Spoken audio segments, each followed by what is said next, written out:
Hello, everybody, and welcome to Starting Small Music. I'm Justin McCormick, and you're about to hear a conversation with an artist, musician, and music industry professional on their journey and where they got to where they are today. At Starting Small, we like to take you down a journey uncovering the untold stories of your favorite songs and artists. So sit back, relax, and enjoy the show. How you doing today, Dennis? I'm doing great, Justin. How are you? I'm doing great. Now, you were raised in Philadelphia. What was your childhood like? I grew up in an urban area of West Philadelphia. It was a kind of a tough neighborhood, mixed, and it was, I really enjoyed it. I grew up playing music at 12 years old, and I spent every summer on my grandmother's farm in Philadelphia, Mississippi. So I had quite a dichotomy between two Philadelphias. Now, what was some of the first music you started listening to that really got you into music and kind of made you feel you had a connection to it? I think it was Procol Harum and some of the other, really early stuff, the Animals, of course, the Beatles. And as soon as I heard it, I was hooked. That was it for me. For sure. I think I was 12 years old, I think. Now, did you grow up in a musical family? I did not. No, nobody else played music in my family. And but there was a lot of kids in my neighborhood that all played music, and that's what we did. We formed a band, and I kind of played in that same band all the way through high school from 13. And the guitar player Michael Cimbello left the band when he was 16 to join Stevie Wonder's band. And wow. Everybody kind of the other guitar player played with the Jacksons, and the drummer did really well in sessions, and the bass player became an engineer at the famous Sigma Sound, and so we all kind of stayed in music for a while. Totally. Now, the first instrument you picked up was piano, correct? Yes. Now, what drew you to the piano? That was the first one you wanted to learn? You could kind of do everything on it. It had such a wide range that I just loved what you could create with it. And I played, I started playing B3 and organ really early, even before I started playing piano. So that's what kind of drew me to it. The records that I was listening to had that sound, and I just loved it. So I, copied it. Now, when you were playing with people in your hometown, did you guys already start writing original stuff, or were you guys mostly doing covers? We were doing covers, but we were rearranging songs as well, where we'd take something like Love the One You're With by Stephen Stills, which was in C major, and we would do it in the relative minor of A minor. We would kind of do weird stuff, with popular songs, so that we still could get an audience, keep an audience, but it would be a little more interesting for us. Yeah, totally. Now, coming out of high school, you decided to attend Temple University. What was that decision like, deciding to go to college and maybe not just moving out to LA to pursue music? Well, it was at that time where college was really important for my parents too, and that was part of it. And so I was gigging every night while I was going to college, and I was teaching piano at a lot of days too. So I had a busy schedule, and it just seemed like the right thing to do. And it really helped me a lot harmonically and orchestrally for those 4 years, because it was primarily a classical school and I was more interested in jazz. So between those pop music and jazz and the classical influence, it gave me a pretty broad base to draw from. Yeah. Now, coming out of college, what made you make the decision that you wanted to move out to LA to start pursuing songwriting? Well, I didn't particularly have songwriting in mind when I moved out to LA. I just didn't want to be a musician in Philadelphia because, I wanted to compete with the best players.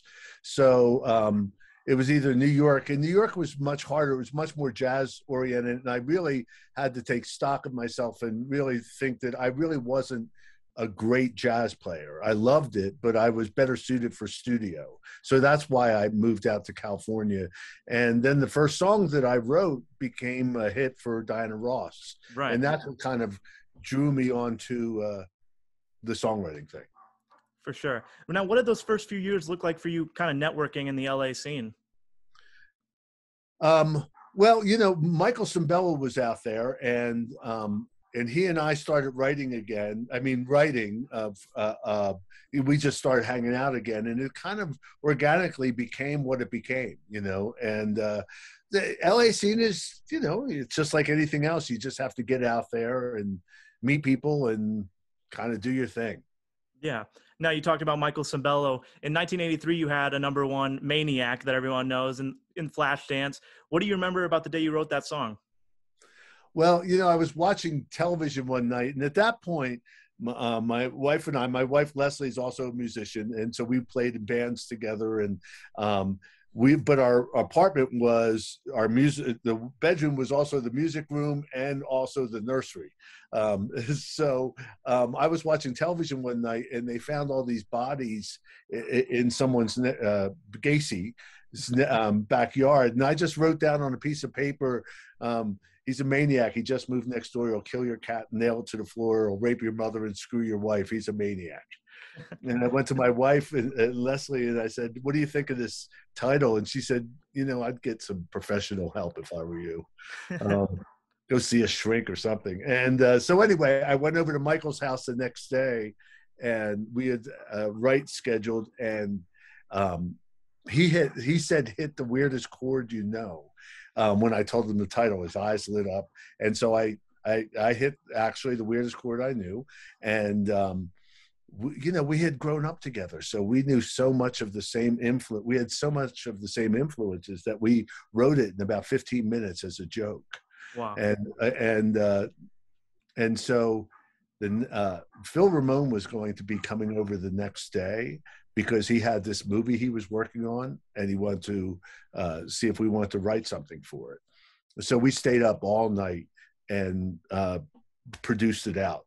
Pretty much what you hear on the record, except for some tom-tom overdubs. And we played it for him, and he said the same thing. You guys need some help. But he says, I have this movie, Flashdance, that if I don't know how else you're going to get this thing cut, but I'll put it in the movie if you change the lyrics to the script. So then he gave us the script, and we read it and rewrote the lyrics. Now, even when you found out it was going to be in Flashdance, did you know it was going to have the life and success that it ended up having? You know, embarrassingly, we went and saw one of the first cuts of the movie and thought it was really bad. And thought, like, this is never going to work. So it's not only that I didn't think it was going to be huge, I didn't think it was going to be anything, because I had just worked on another movie called Summer Lovers, and everybody was hyping us, saying this is going to be the biggest thing. So, you know, after that, you're kind of going, yeah, I've heard that before. But in this case, it kind of worked out that way. For sure. Now, in 1994, you made the decision to relocate your family to Nashville. What made you decide to do that? There were a few reasons. I had already been coming down here, co-writing. My mom had moved back to Mississippi, where she's from, and the earthquake totaled our house in Woodland Hills. So, and BMG offered me a deal here through Reunion. So that was and it just seemed like it was a natural thing to do. Now, one of my favorite songs, not only of yours, but in country, is Keith Urban's You'll Think of Me. What do you remember about the day you wrote that one? That was, I wrote with my friend Ty Lacey and Daryl Brown. And Ty had just broken up with a girl, and that was his kind of ode to what she would, you know, how she broke his heart. So he had a lot of the framework of it, and then we got together, and I was kind of developing him as an artist as well. So you know, it was kind of natural that we just kind of started. I had the pad and the drum groove, and we would just started writing it, and then Daryl was coming over to meet us and go to dinner, and then he joined us midway through, and then we didn't have a bridge at that point, and then we went out to dinner, and then a couple of years later I pitched it for like 8 years before it got cut. And then a couple years later, Joe Cocker was going to cut it. And he said, I'd like you guys to write a bridge. So we wrote a bridge over the phone and I re-recorded it. And then Daryl was working with Keith. And he did something. He taught Keith how to play it, but Keith never heard the demo until later. And the way that Keith developed it, it was almost as if he wrote it, which is the ultimate for a writer, for an artist to feel like it's his song. And he and Dan Huff just did an amazing job with it. It's a great record. So it wasn't you that had a girlfriend that had a cat you didn't like? No, the cat line was definitely Ty's, but we kind of agreed that, yeah, if something's got to go, it's got to be the cat. How do you feel about the people for a long time thinking it was Cap, right? Yeah, even my wife, when I'm doing in the round, she says, you have to pronounce that more because it sounds like you're saying cap, but it is cat. Because a cap, you really would rather keep that. But if you're Right. a guy, you'd take the cat. Now, kind of going on to what you do now. So you started a relative music group. You launched it with your son, Jesse. What's like that been for you? That's been so much fun. It's been so much fun. I can't tell you. It's just been a joy. I signed. I started working with Michael in 2014, and then the second deal was signed to Relative, and Jesse joined me. And working with both of those guys getting to work with my son is really fun for me. And he's an awesome guy, and he's really smart, and I have a lot of respect for him. And Michael's just an awesome person too. He's just completely secure, super talented, super giving. Just I can't say enough about him. He's a class act. What was it like kind of see what he's done like over the years and kind of knowing that you were one of the first people that took a chance on him? Oh, I mean, it's so rewarding. He's actually, I told you, I spent every summer on my grandmother's farm in Philadelphia, Mississippi. Yeah. And Michael's grandfather is my first cousin. Oh, so wow. Michael's my third cousin. And I met Michael through Madison Hardy. And Madison and Sarah, her mom, and Michael's mom, called me up and asked me if I would send them some songs. And then I engineered for her one time, and then she recorded some of my songs. She's a great singer. And Michael would come and, he'd be watching Ren and Stimpy while we were recording. He was just a little jock. I had no idea he did music at all. And really, at that point, I don't think he did much. And then he decided to go to college for music, and I asked him to come play me some songs, and they were all really good. I mean, even back then they were really good. And then he played me this song called Dog Years that he wrote from the dog's perspective to the owners. And it's still, I can't listen to the third verse without crying. I mean, wow. It's just so good. And we just started working together after that. For sure. Now, we've hit on a couple of my favorite songs of yours. Do you have a song you're most proud of that you've written over the years?